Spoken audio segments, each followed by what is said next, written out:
За өнөөдөр $10 ханш 3560 төгрөг, евро 4070 төгрөг, юань 489 төгрөг байна. За нэгдүгээр улирлын байдлаар төсвийн алдагт 1.2 их найд болсон гэсэн мэдээ байна. За тэгээ нүүрсний үн бол одоо анх төсөв хилцэжсэн үеэс бол 30-40% унтсан гэж ойлгоод байна. За тэгээд ашгүй жавхлан сайд ороод ирлээд энэ хилцүүлгийн төгсгөлд та төсөв хилцчих үед төсвийг 105 төсөвт нүүрсний үнийг $105 оруулж ирэхэд биестэй хар толгоогоор хариуцсан нүүрсний үн унахгүй цаанчстай өчнөө худалдаа авагч нар байна. Та нарын ганц мод гашуун сухатыг л батлаадах энэ төсвөө ингээд аваад гарна гэдээсэн. Гэтэл одоо бид нар үнэнтэйгээ нүүр тулцсан. Тэгээд нүүрсний үн чи ингээ унтсан. Тэгээд гол хуулиа ингэж өөрчлөө сууж штеп. Тэгэхээр одоо энэ төсөв энтрээ тодтохгүй мүү? Энэ валютын ханш чинь ингээд бүр бас замбраагаа алдлаа. Энэ бүхний хор оршихыг хэн хүлээж ийн вэ гэхлээр бор зүрхээрээ амжиргаагаа залгуулж байгаа иргэд, бор зүрхээрээ бизнес хийж байгаа аж ахуй нэгжүүд энэ бүхний одоо золиос болоод байна шүү дээ.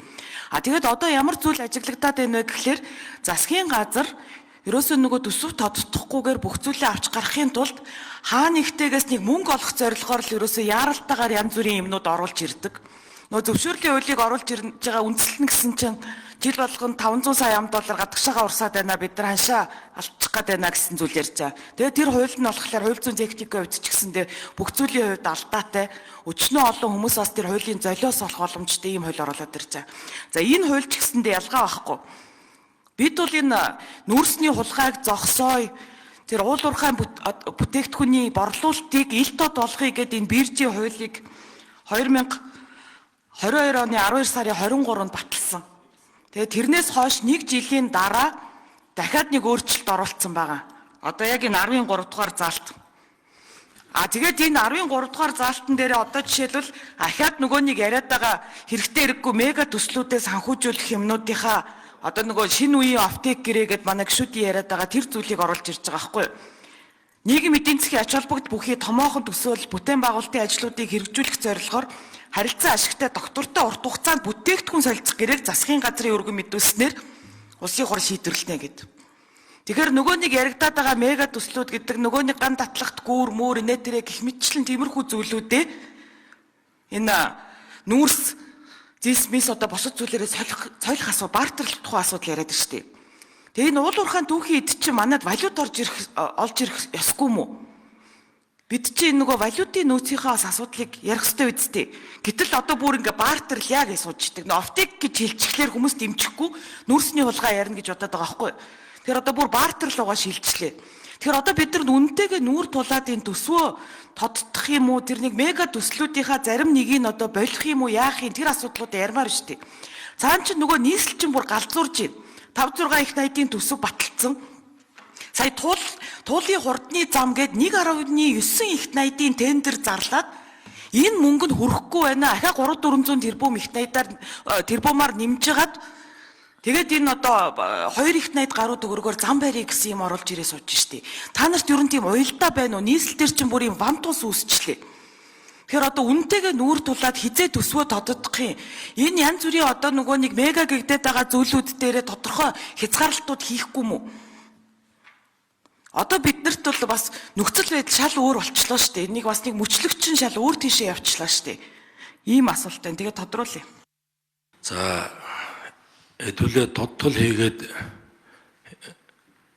одоо ашиг нэмэгдээд нүүрсний үн нэмэгдээд биржийн арилжаан нэмэгдчихдэг бол өдөр болгон тодтол хийцгээе.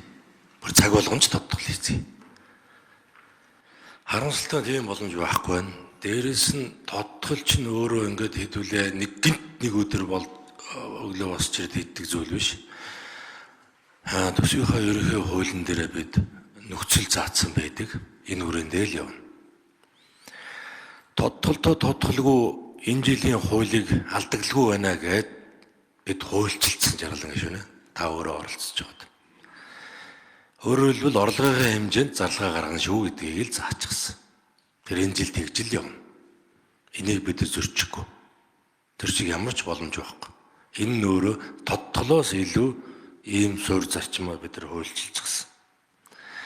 За баялагын хувьд ярьж байна. За мөн л одоо бид цаашдаа төсөв маань одоо эдийн засгтайгаа энэ бидний харилцаа улам илүү их чанартай, өрөөгөөж нь өндөр, өөрөөр хэлбэл төсвийн тоон багасаад эдийн засгийн өсөлт нь өөрөө нэмэгдэж идэг энэ зарчим руугаа орж ирж байгаа. Тэгвэл энэ одоо орон зайг бид яах вэ? Харсаар байтал бид баялагтаа л гэдэг энийгээ яаж эргэлтэнд оруулах вэ? Тэгвэл энээс өөр ямар сайн хувилбар байна? Төсвөөс гадуур төсвөөдөө зэрэгцэх, хөрөнгө оруулалт хийх, баялаг бүтээх ямар боломжууд байна вэ? Тэгвэл энийгээ гаргаад бүгдээрээ ярилцах хэрэгтэй. Олон улсын практик, уулуурхай эдийн засгтаа, байгалийн баялагтай эдийн засгуудын алдсан онсон за сайн практикууд нь энэ байна. Бид нар энийг хөрсөн дээрээ буулгаж ашиглая л гэж байгаа. Энийгээ хуульчлая. Энүүгээр явах гээд үзье. Хэрвээ ингээд төсөвтэйгээ хэдүүлээ зуралдаад авах юм бол одоо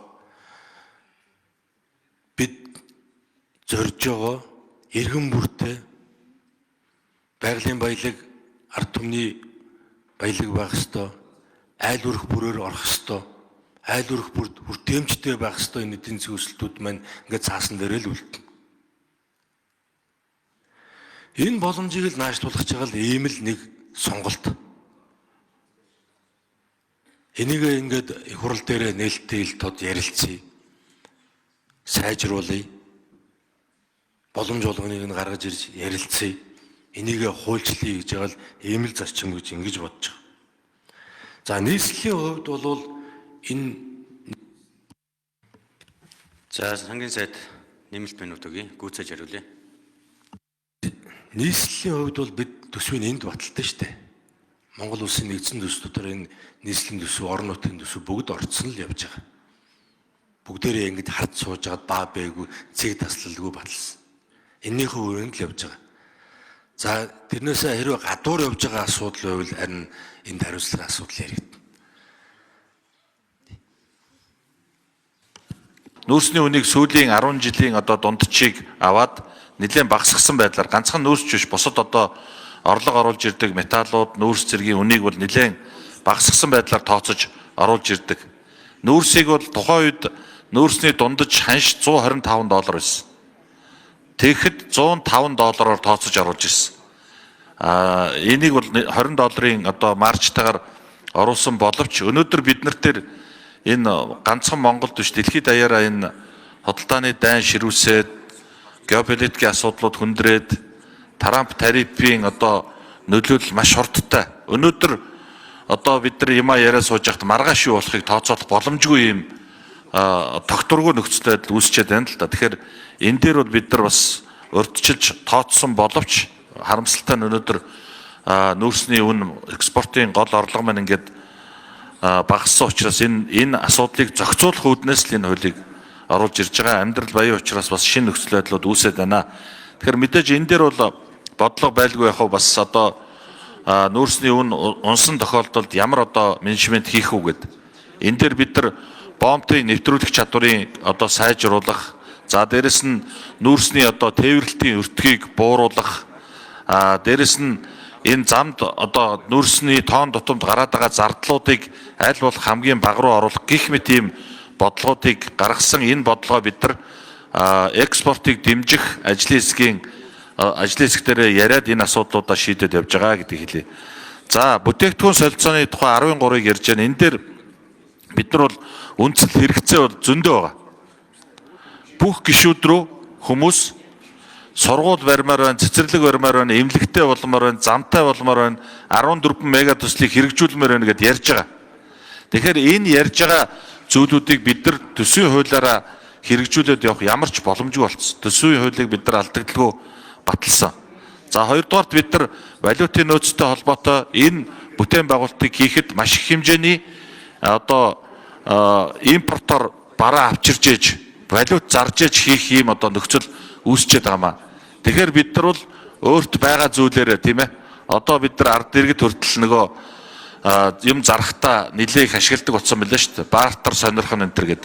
Тэрийн шиг өөрт байгаа бүтээгдэхүүнээрээ ганцхан нүүрсч биш уулуурхайн бусад бүтээгдэхүүнээрээ бүтээгдэхүүн солилцоо хийгээд хийлгэх дэд үтсийн асуудлынхаа өртгөөс үнэ тогтоож хасах байдлаар энэ асуудлыг оруулж ирэхэд төлөвлөж байгаа гэдгийг бас